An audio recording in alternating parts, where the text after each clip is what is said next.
First line. Peace means living together with love, harmony, and understanding.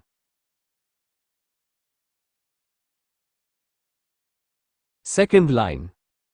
Non-violence means solving problems without hurting others.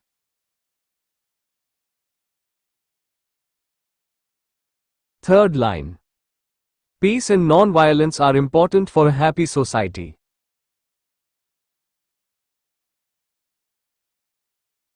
Fourth line.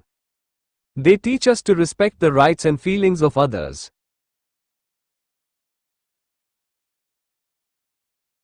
Fifth line. Mahatma Gandhi strongly believed in the power of non-violence.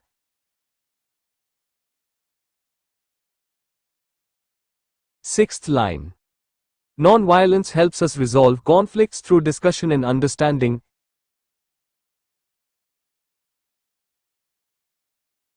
Seventh line.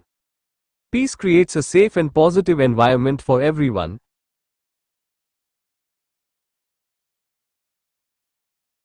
Eighth line.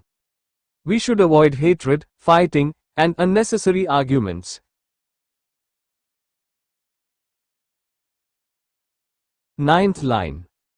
Children can promote peace by being kind, helpful, and respectful. 10th line. Peace and non-violence can make our world a better place.